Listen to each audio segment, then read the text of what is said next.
First Contact and Galactic Politics. The day Earth made first contact with an alien civilization was etched into humanity's collective memory forever. It wasn't the melodramatic invasion that countless science fiction stories had imagined, nor was it the benevolent arrival of wise space brothers. Instead, it came in the form of a garbled radio transmission, picked up by the aging Arecibo radio telescope in Puerto Rico. Dr. Elena Rodriguez, the lead SETI researcher at Arecibo, had been about to end her shift when the computers flagged an anomaly. At first, she dismissed it as another false positive. After all, they'd had plenty of those over the years, but as she examined the data more closely, her heart began to race. The signal was structured, repeating, and unmistakably artificial. "Holy shit," she whispered, her coffee mug slipping from her fingers and shattering on the floor. "We're not alone." Within hours, the news had spread across the globe. Governments scrambled to respond, religious leaders offered conflicting interpretations, and the average person on the street alternated between excitement and terror. But it was only the beginning. 3 months later, a sleek, silvery ship appeared in orbit around Earth. Its occupants introduced themselves as the Gallery, a peaceful race of explorers who had been observing humanity for decades. They came with an invitation. Earth was being offered a place in the Galactic Council, a confederation of spacefaring civilizations that govern most of the Milky Way. Captain Jack Harper, a decorated veteran of the U.S. Space Force, was chosen to lead the first human delegation to the Galactic Council. As he stood before the assembled alien representatives, he couldn't help but feel a mix of awe and trepidation. The council chamber was a vast, circular room, its ceiling a perfect holographic representation of the galaxy itself. Hundreds of alien species were in attendance, each more bizarre and wonderful than the last. There were creatures that looked like sentient crystals, others that seemed to be made of pure energy, and still others that defied easy description. The tall, willowy being with iridescent skin stepped forward. "I am Xylax, High Counselor of the Gallery and current chair of the Galactic Council," it said, its voice resonating in Jack's mind rather than his ears. "We welcome the representatives of Earth to our assembly." Jack cleared his throat, acutely aware that he was speaking not just for himself, but for all of humanity. "On behalf of the people of Earth, we are honored to be here. We come in peace and friendship, eager to learn from and contribute to this grand coalition of civilizations." A murmur rippled through the chamber, not all of it friendly. Jack noticed several delegates exchanging what he could only interpret as skeptical glances. Xylax raised a hand for silence. "While we appreciate your sentiments, Captain Harper, you must understand that admitting a new species to the Council is not a simple matter. Humanity is young, by our standards. Many here have concerns about your readiness." A bulbous creature with multiple eye stalks floated forward. "The humans have barely mastered interplanetary travel," it burbled. "Their history is rife with conflict and environmental destruction. How can we trust them with the advanced technologies and responsibilities that come with Council membership?" Jack felt his face flush with a mix of anger and embarrassment. He had expected some resistance, but the outright dismissal stung. "With all due respect," he said, struggling to keep his voice level, "humanity has made tremendous strides in recent years. We've overcome many of our past divisions and have committed ourselves to peaceful exploration of space. We may be young, but we're eager to learn and contribute." Another delegate, a being that looked like a sentient cloud of gas, spoke up. "Perhaps the human has a point. Many of us faced similar challenges in our own histories. Is it not the purpose of this council to guide and nurture developing civilizations?" The debate raged for hours, with various factions arguing for and against Earth's admission. Jack and his team did their best to address concerns and showcase humanity's potential, but it was clear that they faced an uphill battle. Finally, Xylax called for a vote. "Those in favor of granting Earth probationary membership in the Galactic Council, please signify." Jack held his breath as the chamber lit up with points of light, each representing a vote. When the final tally was displayed, he let out a sigh of relief. It was close, but Earth had been accepted. "Congratulations, Captain Harper," Xilax said. "Earth is now a probationary member of the Galactic Council. However, this status comes with certain restrictions. You will have limited access to our technology and resources until you prove yourselves worthy of full membership." As the human delegation left the chamber, Jack couldn't shake the feeling that they had only won a small battle in what would be a long war for acceptance. The skepticism and outright hostility from some council members had been eye-opening. Over the next few years, humanity worked tirelessly to prove its worth to the galactic community. Earth scientists collaborated with alien researchers, making breakthroughs in fields ranging from medicine to quantum physics. Human diplomats worked to build alliances and improve interspecies understanding. But despite these efforts, Earth continued to face prejudice and suspicion from many corners of the galaxy. Some races viewed humans as dangerously unpredictable, while others saw them as naive children stumbling into a complex political landscape they couldn't possibly understand. The situation came to a head when a border dispute erupted between two council races, the militant Vreknar and the peaceful Lumi. The Vreknar, a reptilian species known for their aggressive expansion, had laid claim to a resource-rich system that the Lumi had been cultivating for generations. During an emergency council session, Jack, now serving as Earth's permanent representative, proposed a solution. "What if we were to act as neutral mediators?" he suggested.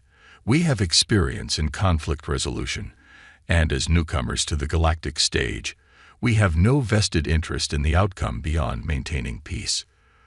The proposal was met with mixed reactions.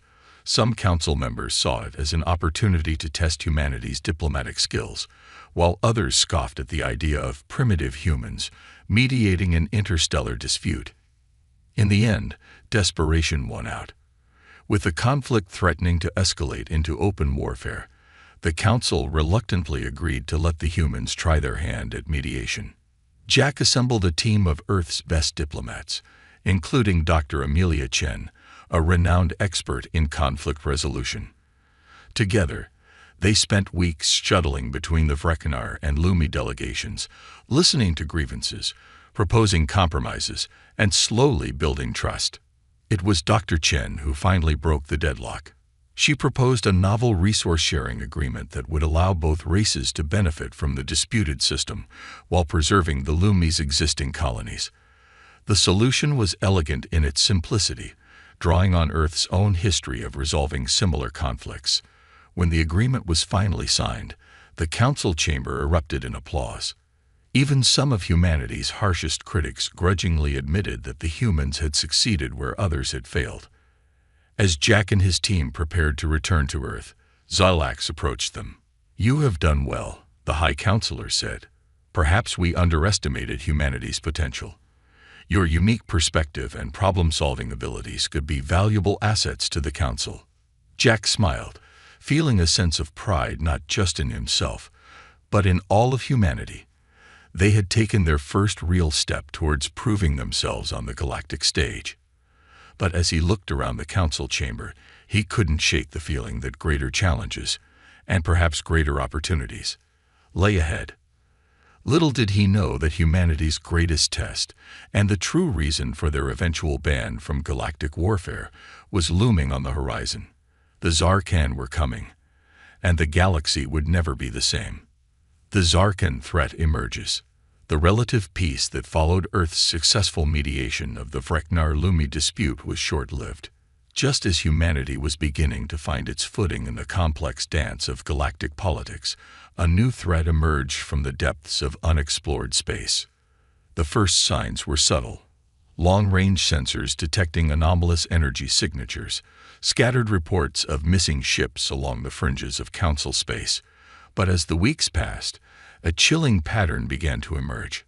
Something was coming, something that made even the most battle-hardened races of the Galactic Council nervous. They called themselves the Zarkan, and they came not to negotiate, but to conquer. Captain Elena Santos of the Earth ship ESS Horizon was on a routine patrol near the Orion Arm when she received the distress call. A gallery science vessel was under attack by an unknown force. Without hesitation, Alina ordered her crew to maximum warp. As the horizon dropped out of warp, the scene that greeted them was one of chaos and destruction. The gallery ship was adrift, its sleek hull marred by weapons fire. But it was the attacker that drew Alina's attention. The ship was massive, easily dwarfing the horizon, its surface covered in what looked like organic growths mixed with technology. "What the hell is that?" Alina muttered, her eyes wide with a mix of awe and fear. Before she could issue orders, the alien vessel turned its attention to the horizon. A sickly green beam lanced out, narrowly missing the human ship. "Evasive maneuvers," Alina shouted. "Tactical, return fire." The horizon danced through space, its human crew reacting with a speed and unpredictability that seemed to momentarily confuse the alien attacker. Photon torpedoes and phaser fire struck the massive ship, but seemed to do little damage. Just as it seemed the horizon would be overwhelmed, a fleet of Gallery warships arrived, their advanced weapons finally driving off the attacker. As the alien ship retreated, Alina couldn't shake the feeling that this was only the beginning. She was right. Within days, reports flooded in from across the galaxy. The Zarkan, as they came to be known, were attacking on multiple fronts, their biomechanical ships proving resistant to most conventional weapons. The Galactic Council was facing its greatest threat in millennia. An emergency session was called, and Jack Harper found himself once again standing before the assembled representatives of 100 worlds. But this time, the atmosphere was different. Gone was the usual political posturing and subtle maneuvering. In its place was a palpable sense of fear. High Counselor Zilax's usually melodious voice was strained as it addressed the gathering. "The Zarkan threat is unlike anything we have faced before. Their technology is advanced, their numbers vast, and their intentions clear. They seek not merely conquest, but the complete subjugation or destruction of all other sentient life." A holographic display in the center of the chamber showed the extent of the Zarkan invasion. Dozens of systems had already fallen, with more under imminent threat. "Our standard tactics have proven ineffective," Zilax continued. "We must find new ways to combat this menace, or all will be lost." Jack stepped forward, his mind racing. He had spent the last few days poring over every scrap of intelligence on the Zarkan, and an idea had been forming. It was risky, potentially controversial, but it might just work. "Members of the Council," he began, his voice steady despite the gravity of the situation. "Earth may be new to interstellar conflict, but we have a long and regrettably rich history of warfare. While we've worked hard to move beyond our violent past, that experience might now prove valuable." A murmur ran through the chamber. Jack pressed on. "Our military strategists have been analyzing the Zarkan attack patterns. We believe we've identified weaknesses in their approach, gaps in their strategy that could be exploited. Moreover, we have experience in asymmetric warfare, in facing technologically superior foes and finding ways to prevail." The Vrekinar representative, General Kraz, leaned forward, his scaled face unreadable. "You propose that we allow humans to take a more active role in the war effort, to lead military operations against the Zarkan." Jack nodded. "That's exactly what I'm proposing. Give us the chance to prove ourselves. Let us fight alongside you, share our strategies, and together we can push back this invasion." The chamber erupted in a cacophony of voices. Some council members seemed intrigued by the idea, while others were vehemently opposed. "Preposterous," shouted the representative of the Ulan Confederacy, a race known for their logical, almost machine-like thinking. "The humans are untested in galactic warfare. Their primitive tactics could do more harm than good." "But that very primitiveness might be an asset," countered a Lumi elder, her bioluminescent skin pulsing thoughtfully. "The Zarkan have shown themselves adept at countering our standard strategies. Perhaps a new approach, however unorthodox, is exactly what we need." The debate raged for hours. Jack and his team presented detailed plans, showcasing human military history and proposing adaptations of Earth strategies to space warfare. They argued passionately for the value of human unpredictability and ingenuity in the face of a seemingly unstoppable foe. But in the end, fear and prejudice won out. The final vote was narrow, but clear. Humanity's offer of military assistance was rejected. While we appreciate Earth's willingness to contribute, Xilax announced, its voice heavy with what might have been regret, the Council has decided that the risks outweigh the potential benefits. Humanity will continue to provide non-military support, but direct involvement in combat operations is forbidden. Jack left the council chamber, his fists clenched in frustration. As he made his way back to the Earth Embassy, he was stopped by General Kraz of the Vreknar. That was an interesting proposal, human, the reptilian warrior rumbled. For what it's worth, I believe you may have had the right idea. The Zarkan are unlike any foe we have faced. New tactics, even ones as primitive as yours, might have been useful. Jack managed a wry smile. Thank you, General. I just hope the Council's decision doesn't doom us all. As he continued on his way, Jack couldn't shake the feeling that humanity had just lost a crucial opportunity. The Galactic Council was facing an existential threat, and they were too set in their ways to see the value in a fresh perspective. But Jack Harper was not one to give up easily. If the Council wouldn't officially sanction human military involvement, perhaps there were other ways to contribute. As he entered his office, he began composing a message to Earth's military leadership. It was time for Plan B. Unbeknownst to the Galactic Council, humanity was about to take matters into its own hands, and the galaxy would never be the same. Humanity's secret intervention. The mood on Earth was somber as news of the Galactic Council's decision spread. Humanity had offered its hand in friendship and alliance, only to be rebuffed when it mattered most. But for a select group of individuals, the Council's rejection wasn't the end. It was a call to action. In a secure underground facility beneath the Rocky Mountains, a group of Earth's most decorated military veterans gathered. They represented every branch of service and every major nation. Among them was Admiral Sarah Chen, former commander of Earth's first interstellar fleet, and Colonel Dmitry Volkov, a tactical genius known for his unconventional strategies. At the head of the table sat Jack Harper, his face grim but determined. "Ladies and gentlemen," he began, "you've all been briefed on the situation. The Zarkan threat is real, and it's growing. The Galactic Council may have rejected our official help, but that doesn't mean we can't act." Admiral Chen leaned forward, her eyes sharp. "What exactly are you proposing, Jack? We can't directly disobey the Council's orders without risking Earth's standing in the galactic community."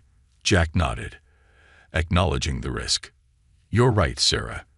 That's why what I'm about to propose is completely off the books. Plausible deniability at every level. We're going to form a covert task force, the best of the best, to assist in the war effort without the Council's knowledge or sanction." A murmur ran through the room. What Jack was suggesting was dangerous, potentially treasonous. But as they looked at the holographic displays showing the steady advance of the Zarkan forces, each person in the room knew it was necessary. Colonel Volkov spoke up, his Russian accent thick with emotion. "How do you propose we do this? We have no ships, no official sanction, no way to explain our presence if we're discovered." Jack smiled, a hint of his old confidence returning. "That's where things get interesting. Thanks to some, let's call them sympathetic allies within the Council races, we've secured a small fleet of unmarked ships. They're older models, but we can modify them with some of our own tech. As for our cover story, we'll pose as mercenaries from a non-aligned world." The room erupted in discussion as the implications sank in. It was audacious, borderline insane, but it just might work. Over the next few weeks, Operation Phantom, as it came to be known, took shape. A force of 500 of Earth's finest soldiers, pilots, and tacticians was assembled. They trained relentlessly, adapting Earth combat techniques to the realities of space warfare. Engineers worked around the clock to upgrade their small fleet of ships with hybrid human-alien technology. Finally, the day of departure arrived. As the task force prepared to ship out, Jack addressed them one last time. What you're about to do flies in the face of galactic law and Earth's agreements with the Council. If you're caught, Earth will disavow all knowledge of your actions. But know this, you carry with you the hopes of not just humanity, but every race threatened by the Zarkan. Good luck, and Godspeed. The fleet slipped away from Earth under cover of darkness, using stealth technology to avoid detection. Their first destination, a small mining colony on the edge of Reknar space that was under imminent threat of Zarkan attack. As they dropped out of warp near the colony, the scene that greeted them was grim. A massive Zarkan warship loomed over the planet, its weapons already beginning to target the meager defenses.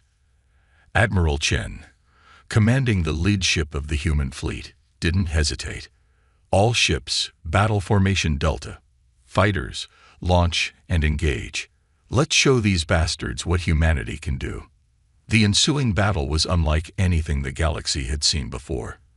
The human ships darted and weaved with an unpredictability that seemed to confuse the Zarkan targeting systems.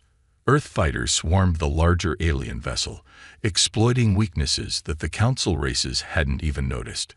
Colonel Volkov, leading the ground assault team, employed guerrilla tactics that kept the Zarkan ground forces off balance. They struck from unexpected angles, used the terrain to their advantage, and employed adaptive strategies that the aliens struggled to counter. After hours of intense fighting, the Zarkan were forced to retreat. The mining colony was saved, its inhabitants staring in awe at their mysterious saviors.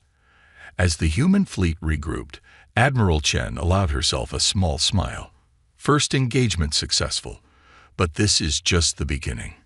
Over the next few months, the human task force struck again and again. They never stayed in one place long enough to be identified, always appearing where the Zarkan least expected. Slowly but surely, they began to turn the tide of key battles. Word of the mysterious mercenaries spread through the galaxy. Some called them saviors, others dismissed them as myths. The Galactic Council was baffled by the sudden shift in the war's momentum, but too desperate to question it too closely. But as humanity's influence on the war grew, so did the risks. During a particularly fierce battle in the Cygnus sector, a human ship was severely damaged, forcing an emergency landing on a nearby moon. Before they could enact their evacuation protocols, a Gauri patrol stumbled upon the crash site. Captain Miguel Ramirez, the ship's wounded commander, found himself face to face with a shocked Gauri officer. In that moment, he knew their secret was on the verge of being exposed. "You're human," the Gauri officer stammered. "But how? Why are you here?" Ramirez straightened up, wincing at the pain from his injuries. "We're here because it's the right thing to do. Because someone has to stand against the Zarkan. Will you turn us in?" The Gauri officer hesitated, clearly torn between duty and gratitude. After a long moment, he lowered his weapon. "My cousin was on the mining colony you saved in the Reknar sector. I owe you a debt. I saw nothing here." As the Gauri helped evacuate the human crew, Ramirez knew they were living on borrowed time. Sooner or later, the truth would come out. But until then, they would continue to fight, continue to make a difference. Back on the command ship, Admiral Chen received Ramirez's report with a grim expression. "We always knew this could happen," she said to Jack Harper over a secure comlink. "What's our next move?" Jack's holographic image flickered as he considered their options. "We keep going," he said finally. "We've come too far to stop now. But we need to be prepared for the fallout when the Council finally discovers the truth." As they spoke, reports came in of a massive Zarkan fleet massing for an assault on a key Council world. It would be the largest battle of the war so far, and possibly the turning point. Admiral Chen's expression hardened with resolve. "Looks like we're about to face our greatest challenge yet. All ships, prepare for warp. We have a galaxy to save. As the human fleet jumped to warp, the stage was set for a confrontation that would determine not just the fate of the war, but humanity's place in the galactic community. The truth was about to come to light, and the consequences would reshape the cosmos. The truth unveiled. The Zarkan assault on Nebula Prime, a crucial hub world of the Galactic Council, was unlike anything seen before in the war. Thousands of biomechanical ships darkened the skies, their weapons capable of shattering continents. The combined fleets of a dozen council races fought desperately to hold the line, but it was clear they were outmatched. As the battle raged, Admiral Sarah Chen's human task force arrived on the outskirts of the system. From her command chair, she surveyed the tactical displays with a grim expression. "It's worse than we thought," she muttered. "All ships, prepare for emergency warp. We're going in hot." Colonel Volkov's voice crackled over the comm. "Admiral, if we engage here, there's no hiding who we are. This is it." Chen nodded, even though Volkov couldn't see her. "I know, Dmitri. But if we don't act now, there won't be a galaxy left to hide in. All hands, battle stations. Today, we save Nebula Prime or die trying." The human fleet burst into the heart of the battle, their unorthodox tactics immediately throwing the Zarkan into disarray. Earth fighters weaved through the chaos, striking at weak points in the alien formation that the Council forces hadn't even identified. On the planet's surface, drop ships deployed human ground forces led by Colonel Volkov. They moved with a speed and adaptability that bewildered both ally and enemy alike, using terrain and improvised weapons in ways that defied conventional military doctrine. For hours, the battle hung in the balance. But slowly, inevitably, the tide began to turn. The Zarkan, for the first time since their invasion began, were being pushed back. As the last Zarkan dreadnought fell to a combined assault of human and council ships, a stunned silence fell over the battlefield.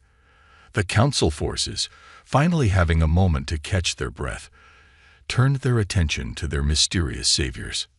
Admiral Chen knew the moment of truth had arrived. Opening a channel to the council flagship, she took a deep breath. "This is Admiral Sarah Chen of Earth. We apologize for our deception, but we could not stand idly by while the galaxy burned. We are here to help, if you'll have us." The silence that followed was deafening. Then, slowly, ships from every council race began to move into formation around the human fleet. Not in hostility, but in solidarity. The voice of High Counselor Zilax filled the comm channels. "Admiral Chen, your actions today have saved countless lives, but they have also violated our most sacred laws. Report to the council chambers immediately. We have much to discuss." As Chen's shuttle docked with the council station, she was met by a mixed reception. Some aliens cheered the humans as saviors, while others glared with undisguised hostility. The emergency session of the Galactic Council that followed was one for the history books. Jack Harper stood beside Admiral Chen as they faced the assembled representatives of 100 worlds. The chamber was in an uproar, with accusations and arguments flying from all sides. Zilax raised a hand for silence. "Order. We are here to address the actions of the humans and their impact on the war effort." "Admiral Chen, explain yourself." Chen stepped forward, her voice steady. "Honored Council, we acted out of necessity. When our offer of aid was rejected, we knew we couldn't stand by and watch as the Zarkan destroyed everything in their path. Yes, we violated your laws, but in doing so, we've turned the tide of this war. The Zarkan are on the defensive for the first time." The Yulan representative, his metallic features impassive, spoke up. "Your tactics are effective, we cannot deny this. But they are also unpredictable, potentially dangerous. How can we trust a species that so willingly disregards galactic law?" "Because sometimes laws must be broken to do what's right," Jack interjected. "We're not asking for praise or rewards. We're asking for the chance to fight alongside you, openly and honestly, to end this threat once and for all." The debate raged for hours. The council was divided, with some praising the humans' initiative and others calling for severe punishment. But as reports continued to come in of Zarkan forces in retreat across multiple sectors, a grudging consensus began to form. Finally, Xilax called for a vote. The motion before us is this: to formally sanction human military involvement in the war against the Zarkan, with the understanding that their methods and technology will be closely monitored. The chamber held its breath as the votes were tallied. In the end, the motion passed, but only by the narrowest of margins. Xilax turned to Chen and Harper. "You have your chance, humans. Do not make us regret this decision." As news of the Council's decision spread, the war entered a new phase.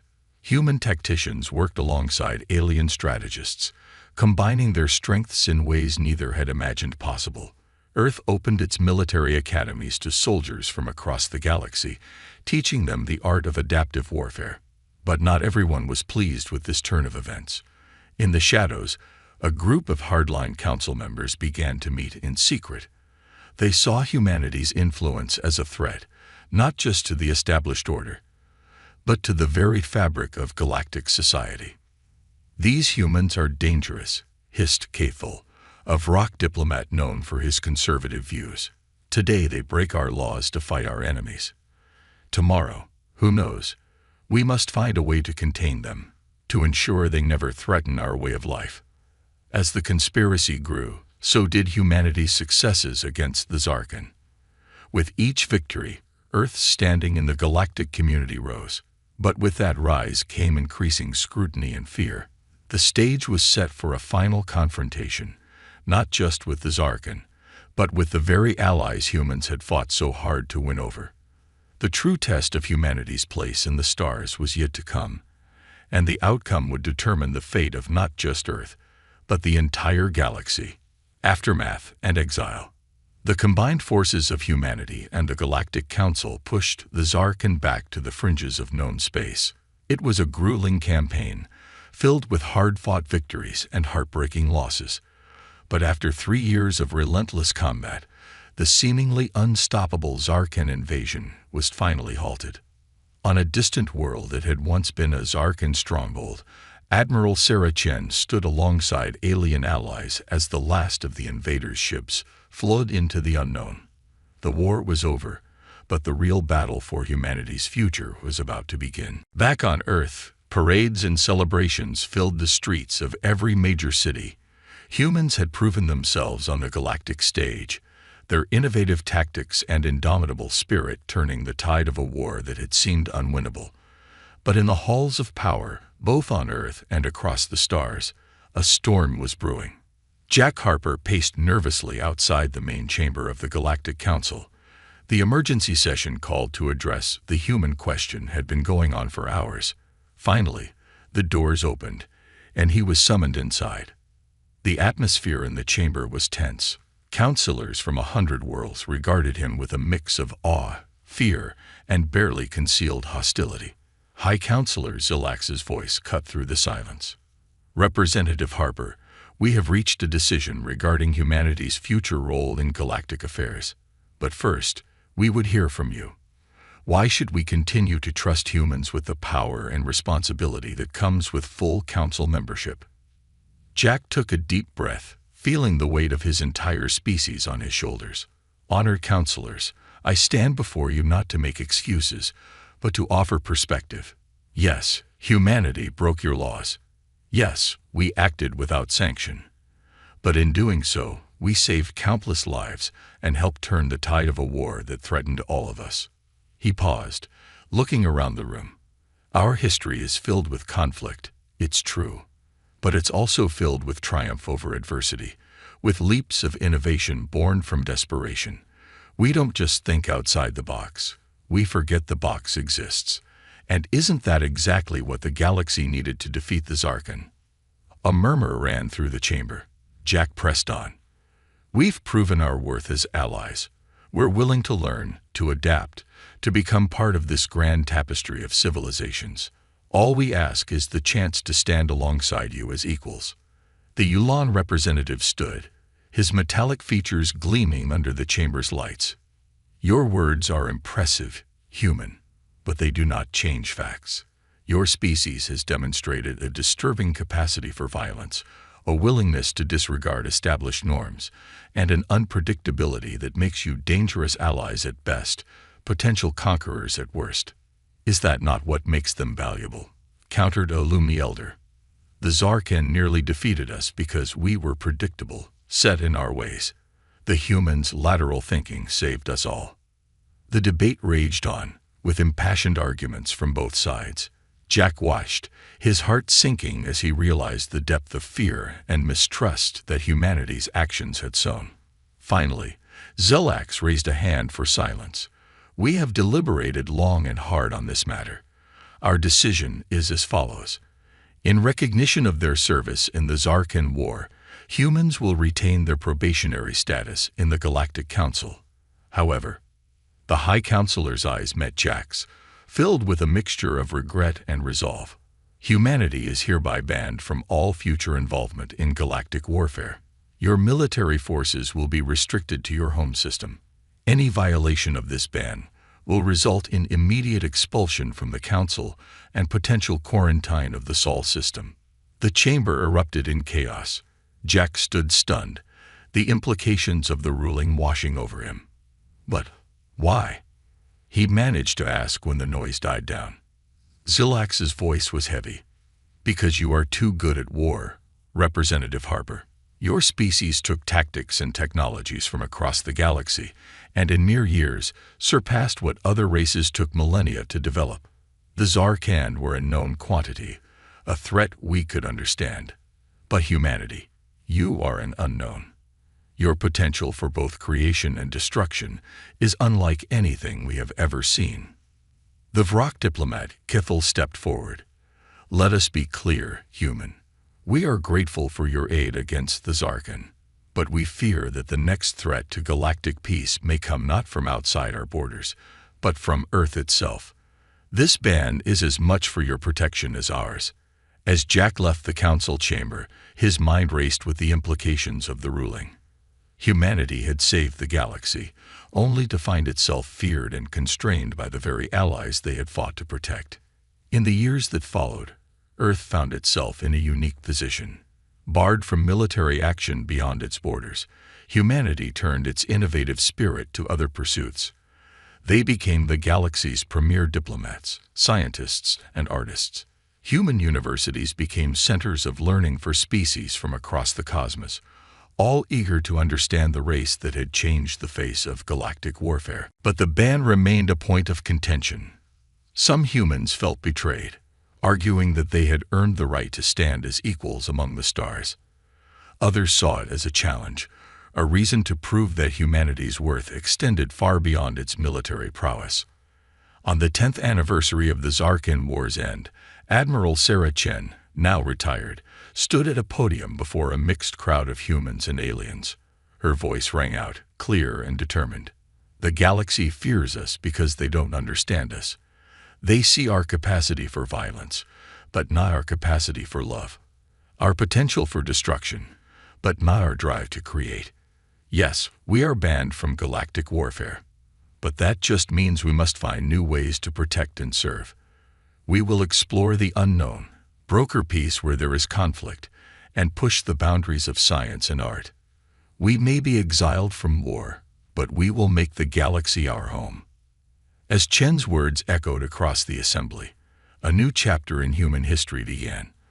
The species that had been too good at war would now strive to be the best at peace, and though challenges lay ahead, humanity faced the future with the same spirit that had carried them through the stars. Adaptable, resilient, and ever hopeful. The real reason humans were banned from galactic warfare wasn't just fear of their military prowess. It was recognition of a potential that could reshape the cosmos, for better or for worse. As humanity stepped into this new role, the galaxy watched, waited, and wondered what these unpredictable beings would do next.